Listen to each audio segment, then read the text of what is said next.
Okay everybody, I am here today and I am in my kitchen. I share this kitchen with two other families, so they were very gracious and kind and let me shoot this video in here today. So today I want to make you, or show you how I make a parsnip leek soup. I mean, you could always come visit me here and eat it too, but for now I'll just show you how to do it until you come visit. Okay, so parsnip leek soup also with potatoes in it is like one of my best kinds of soup, and I don't even know why I like it. It's different. Like everybody does the pumpkin soups and theirs is the best always, and I'll just never be a good pumpkin soup maker, I don't think. Anyway, so this summer with Branson we grew these leeks in our garden, and you can see they're definitely not bought in the store. I just pulled them up and then rinsed off the roots. So it feels really good to like grow something and then turn it into something. And then the parsnips are actually, funny story here. So of course cross country season isn't happening this year for Chris, so his co-coach has taken to gardening. I mean, he's actually just a really good gardener to begin with, but he grows parsnips, so he gave these to me, which is really nice. I'm gonna have to give him some of this soup, so remind me. Okay, so I guess I will just get to it. Oh, first I need to get my apron. So I have this like really awesome emoji apron that somebody made for me, so there you go, emojis are awesome. Branson's favorite is the guy with sunglasses, the emoji sunglasses one, right there. Okay, so I'm going to start by just kind of preparing all the vegetables. So I will peel the potatoes and the parsnips, and then I'm going to parboil them, so partially boil them in water, and then I'm going to roast them in the oven because I love that roasted flavor. So I'll be roasting them with some olive oil and salt and pepper, and then I'll throw the garlic on there as well because it tastes really good. And then in the meantime, then I will prepare the leeks and just lightly saute them in some butter in my cast iron skillet here. And then when all that is done, it's quite clear, but this is a chicken stock, so chicken broth. And then we'll mix it all together and it's a cream soup, so it's blended.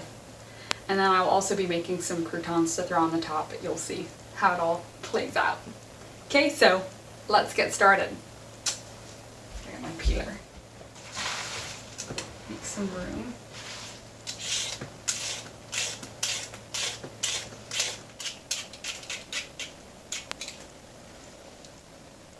It's a very beautiful parsnip.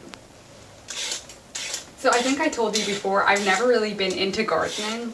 Like, I mostly do artwork and stuff, but this year, because it was COVID, I was like, oh my gosh, I'm gonna have so much time to have a garden. Well, of course, it turns out I didn't, but because Xander came along and I found myself to be a lot busier than I thought I would be. I had like these romantic notions that I would, you know, get all into the gardening and stuff, but it's kind of embarrassing. My mom was kind of like, told you so, but it's good, you should always listen to Mom. Anyway, so, oops, slippery. Okay, so I'm making a huge big pile for the compost pile here.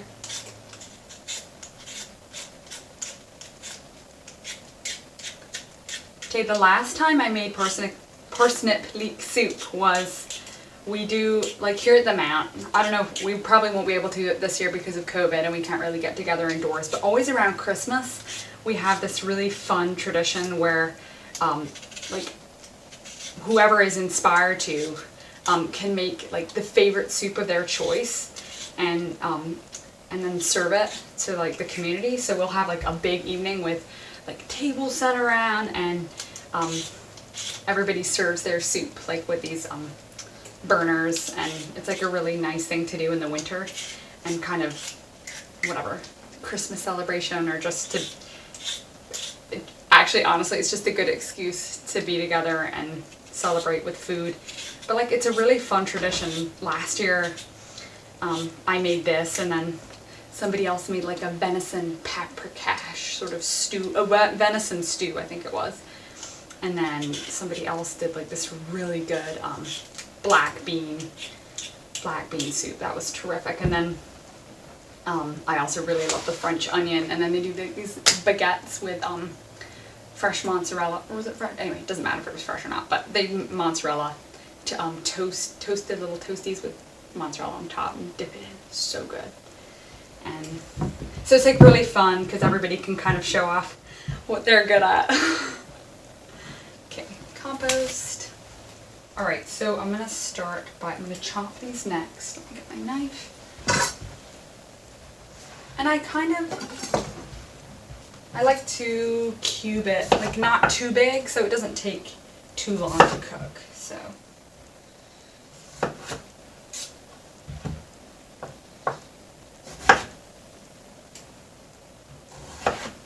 So today, so that I could do this uninterrupted, because I don't like it when my kids run into the kitchen or Branson runs into the kitchen. I just don't really feel safe if, you know, if he's like running around here and there's hot stuff.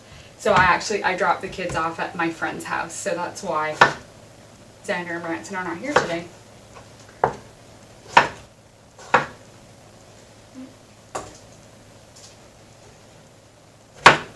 That's also another reason that we have, at least on our communities, for safety. We used to do a lot of, you know, gas burners, which is fine, but I think we've discovered that the electric stovetop is more safe than just like an open flame, which I really appreciate now that I have young kids. Although it does take a while to cool down, it's better than open flames, I think. And another thing is that actually my dad always taught me is like whenever you have anything on the stovetop, like you never have this thing coming out, like a big handle coming out, because it could come by and flip it off. So like now it's like totally ingrained in me to just always make sure it's safe. So I'm really glad he taught me that before I had kids. So I'm just cutting off. I read somewhere that like the insides, so here if you can see it, the insides here can be, it's like the core can be kind of tough and hard, but like I discovered, and also maybe a bit bitter, but I discovered that actually I couldn't really tell the difference. I mean, maybe it's my taste buds, but. So I put the potatoes in a little bit earlier than the parsnips because they take a little longer to cook than a parsnip would, so. Okay, I'm just gonna make sure my camera's still running. Yep, it is. Okay, so I'm trying to remember like when I first got into cooking, and I think it was when I was either in 6th grade or maybe it was 7th grade, and we had like, I guess it was kind of like a home economics or like, I don't know what you would call it, like kind of like an afternoon program as part of the school, and we would have like, there was 3 different groups. There was kids who would go to the pottery, like this place where they would do ceramics. And so I had a turn in each place. I got to do with the wood shop, the ceramic or pottery shop, and then the kitchen, the cooking. Hands down my favorite was the cooking in the kitchen. I loved the ceramic place too, because like you can, I'd like, well of course because I'm an artist, you know, making things, and like we would turn things on the wheel and stuff. It's like really fun. But then I also really enjoyed the wood shop. I have to say I never really got good at it. So every morning growing up, as I've said before in my videos, our family had breakfast together. So my parents assigned breakfast days. And my siblings, and I'm not going to name names, they're very good at lots of other things, but getting up in the morning, not their forte. So we would always like have cereal those days. And I'm not a big cereal fan, I'm just not, because they get like, the cornflakes get soggy, and then, anyway, so I would always do like big breakfast, like make like a coffee cake, and make a scrambled egg, or like, so that's kind of, and so like I sort of became like the cook in my family. Okay, so I've never grown leeks before, like I've said. So I asked the gardener here, and he said, he's a good friend of ours, and he said, you basically, if you want to cut here, you're mostly interested, the white stuff, this white bottom part is like, that's the flavorful, like kind of sweet almost part. So I'll probably just whack off these big parts. I just want to do a nice up close shot because this is a gorgeous leek. I mean, look at that. I grew that in my garden. It's crazy. I actually shouldn't take any credit. Okay, so.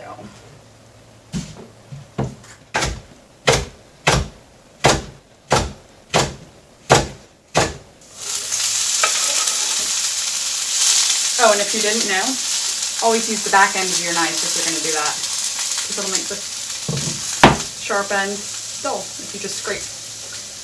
Learned that from a CIA chef.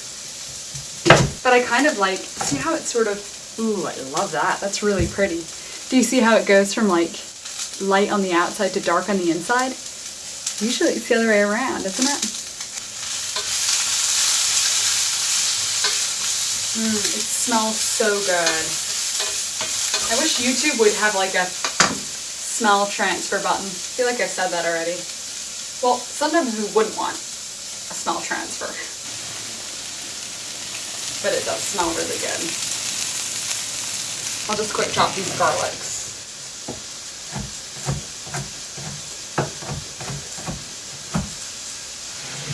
The one trouble that I've had with cooking is that when I first married Chris, because I'd been cooking for my family, and which was a larger family with like big hungry boys and stuff, I had to learn how to downsize amounts, which I'm terrible at. Like, me and amounts are not friends. Like amounts as in how much I make. So when we were first married, like I had to, was constantly going to the neighbors and being like, would you like some of this? We didn't manage to finish. And then be all like, what? Chris didn't eat it, but it's so good. And I'd be like, yeah, he's totally full. So, okay, just checking in on the parsnips.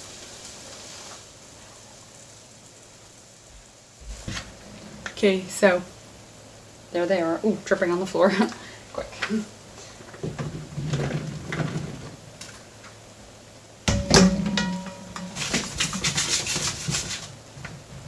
Ooh, it's hot. Okay, so then I'm gonna sprinkle these garlic cloves on top.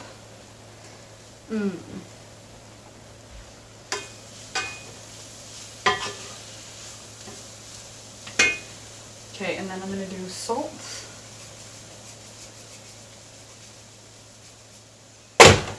Pepper. I should actually do like these pepper grinders. Way more classy, but I don't have one of those, so I won't. Okay, so to the oven you go, and I have it set for quite, pepper is making me cough. Excuse me. Okay, so I have the oven set for like 400 or something. Yeah, so 400, so it really roasts. Hopefully it doesn't take too long because I'm getting hungry. Okay, so now I am gonna be making some sourdough croutons to sprinkle on the top because I just think it's kind of a little bit gourmet. At one point, I mean now I can, but like at one point I could not eat a salad without croutons or some sort of like crunchy thing to go on top, like seeds, like sunflower seeds or something. But now I'm like, I don't need that. I'm more mature. Okay, so another good way of using old bread that I like to do is you dry it out all the way. So I might put it in my oven at like after I turn it off after using it, and so it just dries out all the way. And then I crunch it up to make crumbs, breadcrumbs for like, I don't know, chicken, for breaded chicken, or I still just love making a good old nacho platter. It's so simple, but it's so good. Like melted cheese is one of my favorite things. I'm trying to think of, oh my goodness. Okay, so speaking of this lady who worked for the CIA, who studied in the Cooking Institute of America, she made this phenomenal stuffed chicken with breadcrumbs. You make a stuffing of fried onions, mozzarella, breadcrumbs, herbs like basil, parsley, garlic, all this kind of thing, all mixed together. And then it melts together, and you stuff it into a chicken breast. So you like snip a little hole, and you stuff it, and then you bread it around, and then you bake it, and it is so good. And then you just like slice it up, tops, so good. And that's with just anything with melted cheese. It's just like my favorite thing. And McDonald's fries. I'm not gonna lie, there's something about a McDonald's fry that's so good. But I mean, I don't eat at McDonald's a lot, just thinking about it. Okay, so I'm gonna do the olive oil again on this. A little bit of olive oil, not too much, and then I'll toss it. A little bit of salt and pepper, because these aren't really supposed to be super flavorful. They're just supposed to be just like a crunchy, like a texture.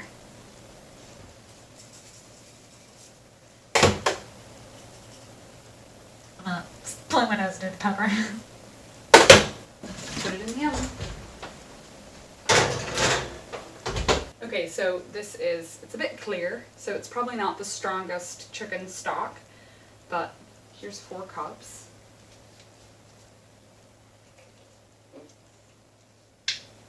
So I made the stuff and then I froze it. Yeah, very thin, but it's okay. Okay, the big moment has arrived. I am gonna add the leeks and the parsnips. If I can find the correct utensil.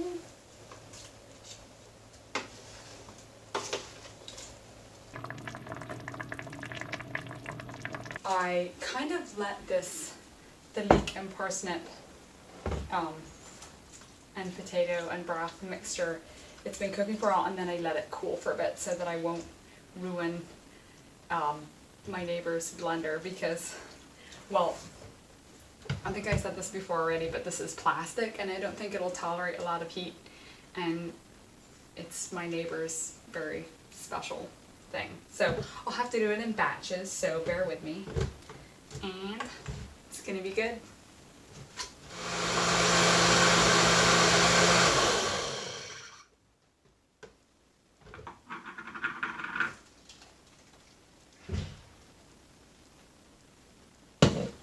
Now it's dishes.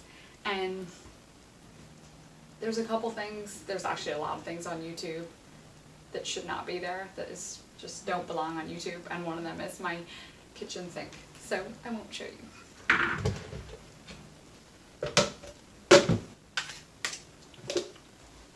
The last little bits that I'm going to be doing will be, I'm going to chop this beautiful large leaf parsley up. I actually did not grow this in my garden. I got this from the big community garden, so I'm just going to chop it fine,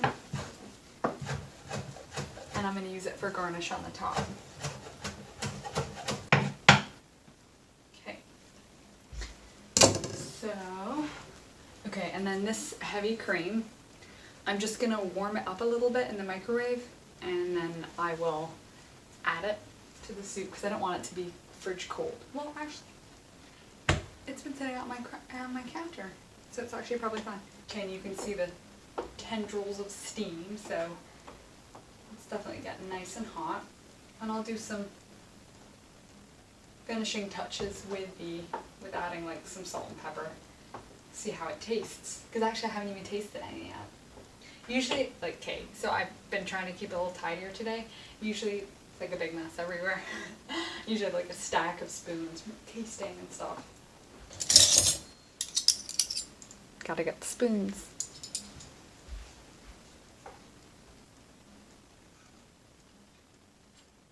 Okay, definitely needs more flavor. It's a very, I would say, well, it's not there yet, but it's a very, like, kind of a fine, almost sweet flavor. It's not for everyone, but I just love it. So that's why I made it. I hope my video also inspires you to make a soup that you would like, because it's so, like, therapeutic to cook. At least for me. I'm just gonna get a bit of, yeah, I'll do a little garlic, not too much. And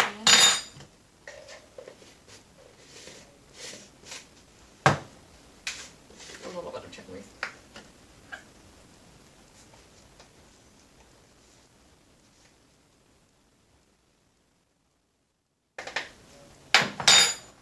Okay, I'm gonna have to go get more spoons. I almost think there's just a touch too much parsnip, so maybe next time I won't do, I think I did 5 parsnips, I might do 4 parsnips for the next time I make this. But it's really not bad. We'll have to see what everybody else thinks.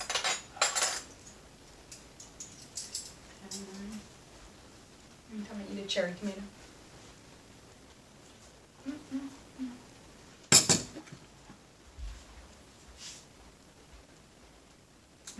Smells so good.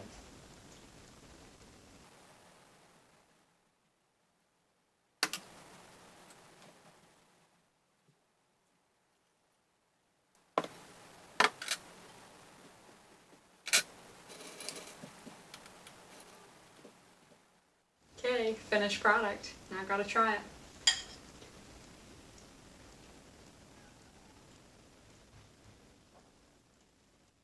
It's pretty good.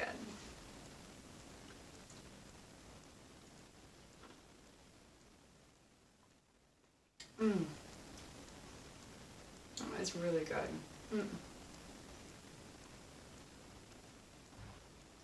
Okay, well, we'll see what the neighbors think. I'm gonna finish my bowl now.